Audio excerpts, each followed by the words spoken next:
하나님 말씀 보겠습니다.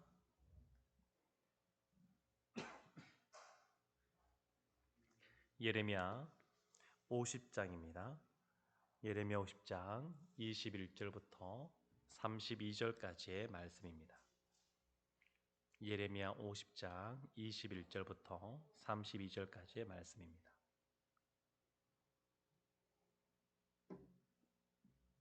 저와 여러분이 한 절씩 교독하겠습니다. 이는 여호와의 말씀이니라. 너희는 올라가서 무라다임의 땅을 치며 그곳의 주민을 쳐서 진멸하되 내가 너희에게 명령한 대로 다 하라. 그 땅에 싸움의 소리와 큰 파멸이 있으리라.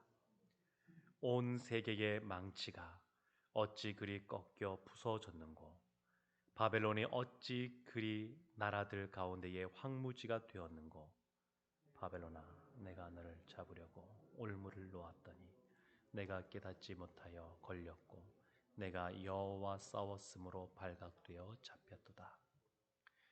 여호와께서 그의 병기창을 열고 분노의 무기를 꺼내면 주 만군의 여호와께서 갈대아 사람의 땅에 행한 일이 있음이라. 먼 곳에 있는 너희는 와서 그를 치고 그의 곡간을 열고 그것을 곡식더미처럼 쌓아 올려라. 그를 진멸하고 남기지 말라. 그의 황소를 다 죽이라. 그를 도살하려 내려보내라. 그들에게 화 있도다. 그들의 날 그 벌 받는 때가 이르렀음이로다. 바벨론 땅에서 도피한 자의 소리여, 시온에서 우리 하나님 여호와의 보복하시는 것, 그의 성전에 보복하시는 것을 선포하는 소리로다. 활 쏘는 자를 바벨론에 소집하라. 활을 당기는 자여, 그 사면으로 진을 쳐서 피하는 자가 없게 하라. 그가 일한 대로 갚고 그가 행한 대로 그에게 갚으라. 그가 이스라엘의 거룩한 자 여호와를 향하여 교만하였음이라. 그러므로 그날에 장정들이 그 거리에 엎드러지겠고 군사들이 멸절되리라. 여호와의 말씀이니라. 주 만군의 여호와의 말씀이니라. 교만한 자여, 보라, 내가 너를 대적하나니 너의 날 곧 내가 너를 벌할 때가 이르렀음이라. 교만한 자가 걸려 넘어지겠고 그를 일으킬 자가 없을 것이며 내가 그의 성읍들에 불을 지르리니 그의 주위에 있는 것을 다 삼키리라. 아멘. 하나님이 바벨론을 심판하시는데 어떻게 심판하시는지 그 참극에 대해서 묘사가 되어지고 있습니다. 그리고 바벨론이 왜 심판을 받는지 그 이유, 그 원인에 대해서도 분명하게 오늘 말씀 속에서 하나님께서 드러내고 계십니다. 21절 보면 너희는 올라가서 무라다임의 땅을 치며 라고 하는데, 이 무라다임은 바벨론에 있는 한 지역인데, 근데 이 무라다임이라고 하는 그러한 단어의 뜻 자체가 뭐냐면 함몰된 그러한 땅이란 뜻입니다. 이 말 자체가 함몰된 땅이라고 하는 그러한 의미를 갖고 있습니다. 이런 의미처럼 바벨론이 그야말로 함몰되고 황무지가 될 것에 대해서 오늘 하나님께서 분명하게 말씀하고 있습니다. 부고시라고 하는 것은 이 무라다임의 한 지역을 말하는데, 하나님께서 이 바벨론을 함몰시키고 황무지가 되게 하고 진멸시키시겠다. 오늘 그러한 무시무시한 말씀들이 선포가 되어지게 됩니다. 그러면서 이러한 진멸되는 과정 속에 소리라고 하는 것을 사용해서 설명하시는데, 22절 보면 그 땅에 싸움의 소리와 큰 파멸이 있으리라. 싸움의 소리, 소리에 대해서 말하고 있습니다. 28절에 보면 바벨론 땅에서 도피하는 자의 소리여 라고 하면서 하나님의 보복하시는 소리도 등장합니다. 하나님이 이스라엘을 회복시키시는 그러한 소리도 등장하고, 바벨론을 또한 진멸시키는 그러한 싸움의 소리도 등장하게 됩니다. 아주 인상적인 그러한 단어 중에 하나는 23절에 보면 이렇게 나옵니다. 온 세계의 망치가, 온 세계의 망치. 하나님이 지금까지 이 바벨론을 온 세계의 망치처럼 사용하셨습니다. 하나님의 심판의 도구로서 이 바벨론이 쓰임 받았습니다. 그런데 하나님의 심판의 도구로 쓰임 받던 이 바벨론이 지금은 도리어 하나님에게 심판을 받는 그러한 모습 속에 있습니다. 그리고 오늘 본문은 왜 바벨론이 이렇게 온 세계의 망치로 있다가 하나님께 심판을 받는지 그 원인, 그 이유를 분명하게 밝히고 있습니다. 24절 보게 되면 이렇게 나옵니다. 바벨론아, 바벨론아 라고 하면서 내가 너를 잡으려고 올무를 놓았더니 내가 깨닫지 못하고 걸렸고 내가 여호와와 싸웠으므로, 여호와와 싸웠다는 겁니다. 바벨론이 하나님의 도구로서 하나님께서 쓰시는데, 그래서 이렇게 주셨는데 오히려 이 도구가 주인의 말을 듣지 않고 이 도구가 주인의 위치를 차지하고자 했습니다. 그래서 하나님께서, 주인인 하나님께서 그 도구를 가만두지 않는 겁니다. 도구가 주인의 위치를 탐하니까 주인이 도구를 벌하는 것은 너무나 당연한 겁니다.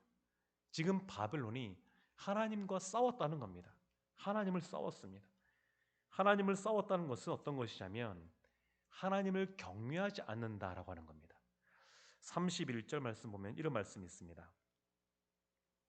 중간에 보라, 내가 너를 대적하리니. 이제는 하나님이 하나님께 대하여 싸우는 바벨론을 향하여 내가 이제 너를 대적하겠다. 하나님이 싸워주시겠다는 겁니다. 하나님께서 싸우시겠다는 겁니다. 도구인 바벨론이 하나님을 향하여 대항하니까 더 이상 하나님을 경외하지 않고 하나님을 무시하고 자기 마음대로 살아가면서 하나님을 대항하니까 하나님께서 이제는 내가 그와 그를 대적하겠다. 이렇게 말씀하시는 겁니다. 사람이 다른 사람을 통제하고 다른 사람을 자기 의지대로 이렇게 저렇게 조종을 하고 강제하는 자리에 올라가게 되면 어느 순간 자신의 한계를 인식하지 못합니다. 자신의 한계를 인식하지 못하고 그리고 자기 힘을 과신하게 됩니다. 그 말은 결국 교만해진다는 겁니다. 교만해지면 그 결과는 뻔합니다. 권력을 잡은 사람들을 보게 되면 곤불 10년, 화무 11홍 이런 말도 있는데 권력을 잡아도 10년이요? 붉은 꽃, 아무리 예쁜 꽃이 피어도 열흘을 가지 못한다 이런 말인데 권력을 잡은 사람들은 이것을 망각합니다. 다른 사람을 본인 뜻대로 좌지우지할 수 있고 강제할 수 있는 자리로 가면 어느 순간 자신을 과신하고 교만하고 오만해지게 되어 있습니다. 그래서 어떻게 되냐면 결국 교만은 몰락의 길로 접어들게 됩니다. 바벨론도 마찬가지였습니다. 하나님이 온 세계의 세상의 심판의 그런 망치로서 이 바벨론을 사용하기 위하여 바벨론을 부국 강병케 하셨습니다. 바벨론이 갑작스럽게 짧은 시간 안에 아주 강대국이 되었습니다. 그런데 어느 순간 오만해지고 하나님을 무시하고 하나님을 대적하고 하나님과 싸우다 보니까 결국 하나님께서 이 바벨론을 책망하시는데 28절 보면 이렇게 분명하게 설명합니다. 바벨론 땅에서 도피하는 자의 소리여, 시온에서 우리 하나님 여호와의 보복하시는 것, 그의 성전에 보복하시는 것을 선포하는 소리다. 하나님께서 보복하시는 겁니다. 이것은 29절에도 동일하게 말씀하고 있습니다. 29절 중간에 보면 이렇게 말합니다. 그가 일한 대로 갚고 그가 행한 대로 그에게 갚으라.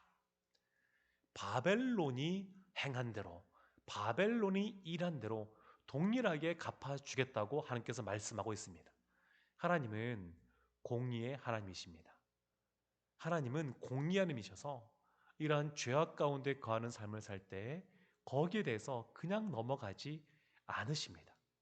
그리고 이 바벨론의 이러한 잘못에 대하여 명확하게 한 단어로 설명하고 있는데 그것이 29절 하반절입니다. 이렇게 나와 있습니다. 그가 이스라엘의 거룩한 자 여호와를 향하여 교만하였음이라.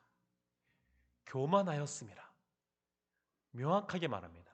바벨론이 이러한 교만한 자리에 올라갔기 때문에 하나님과 싸웠고 하나님을 대적했고 도군데 주인의 자리를 탐하게 되었고 결국 주인인 하나님께서 심판을 내리게 되었다라고 하는 겁니다. 31절도 이렇게 말합니다. 교만한 자여, 교만한 자여. 그래서 하나님이 바벨론을 뭐라고 부르냐면 교만한 자여 이렇게 부르는 겁니다. 교만한 자여. 사랑하는 성도 여러분, 오늘 교육자들이 한나절 기도회 7시간 연속 기도회를 가지려고 합니다. 그런데 이런 교육자들이 기도하는 이런 것뿐만 아니라 우리가 이 새벽에 나와서 기도하는 것은 어떤 것이냐면 하나님, 저의 힘으로는 할 수 없습니다. 제가 가진 것으로는 할 수 없습니다. 이렇게 고백하는 것이 기도입니다. 우리의 한계를 인정하고 할 수 없음을 인정하고 하나님께 두 손 들고 나오는 것이 이것이 기도입니다. 바리새인의 기도와 한 세리의 기도 그 내용을 보게 되면 그 바리새인이 기도하는 내용을 보게 되면 사람들 앞에서 자신을 드러내면서 손을 들고 고개를 하늘 향하여 바라보면서 소리내어 하나님, 저는 이런 죄인들과 같이 세리와 같이 지내지 않았습니다. 이렇게 기도합니다. 기도는 하나님께 간구하는 것인데 하나님을 경배하고 하나님을 찬양하고 하나님을 높여 들고 하나님의 영광을 나타내는 것이 기도인데 하나님에 대해서 기도하지 않고 자신을 드러내는 기도를 하게 됩니다. 그래서 예수님께서 그 바리새인을 책망하시죠. 오히려 하나님, 저는 죄인입니다 라고 고백했던 그 세리의 기도를 예수님께서 칭찬하십니다. 우리가 하나님 앞에 보여야 될 태도는 뭐냐면 하나님을 경외하는 모습으로 살아가야 됩니다. 그것이 필요합니다. 우리를 드러내는 것이 아니라 우리의 잘남을 드러내는 것이 아니라 하나님을 의지할 수밖에 없습니다. 하나님이 아니면 안 됩니다. 오늘 하루 살아갈 때도 내 힘으로 살아가는 것이 아니라 날마다 만나를 주셨던 것처럼 오늘도 날마다 하나님이 주시는 은혜가 필요합니다. 오늘의 일용할 그러한 양식, 일용할 은혜가 필요합니다. 이렇게 고백하는 것입니다. 기도라고 하는 것은 이렇게 우리의 교만함을 꺾고 겸허하게, 겸손하게 하나님께 나아가는 것이 기도입니다. 오늘 정책 당회도 있습니다. 이 정책 당회라고 하는 것을 제가 준비하면서도 다시 한 번 더 알고는 있었지만 새삼스럽게 더 다시 한번 깨닫고 또 마음속에 새긴 것은 뭐냐면 우리 교회를 세우시고 우리 교회를 다스리시고 우리 교회를 통치하시고 이끌어 가시는 분은 하나님이시라는 겁니다. 저를 비롯한 당회원이 아닙니다. 하나님 앞에 그렇게 그 역할을 감당하도록 쓰임받고는 있지만 하나님께서 이끌어 가시는 겁니다. 하나님이 하나님의 영광을 위하여 우리 교회를 세우셨고 지금까지 하나님께서 하나님 나라의 확장을 위하여 우리 교회를 사용해 오셨던 것처럼 이후에도 하나님께서 다스리시고 통치하시는 곳이기 때문에 하나님을 두렵고 떨리는 마음으로 경외함으로 나갈 수밖에 없습니다. 당연이라 그래서 그냥 본인의 생각을 얘기하고 본인의 뜻대로 이끌어가는 것이 아니라 하나님을 두려워함으로 하나님이 어떻게 하기를 원하시는지 하나님께서 어떻게 말씀하시는지 하나님께서 어떤 마음을 우리 가운데 부어주시는지 성령 하나님께서 우리 당회원들을 어떻게 하나 되게 하시는지 여기에 관심을 갖고 나아가는 것이 우선입니다. 너무나 당연한 거겠죠. 하나님을 경외하는 모습으로 살아가는 것, 이것이 하나님께서 원하시는 겁니다. 우리가 그리스도인이라고 하는데, 그리스도인이라고 하는 것은 그리스도를 섬기고 그리스도를 따라가고 닮아가는 사람들입니다. 바벨론은 하나님께서 높여주시니까 교만하여져서 하나님을 대항하고 결국 몰락의 길로 걸어갔는데, 그리스도인이라고 하는 사람인 우리는 어떤 사람들이냐면 주님께서 우리의 주인 되신다고 하는 것을 인정하는 사람들입니다. 주 되심을 인정하는 겁니다.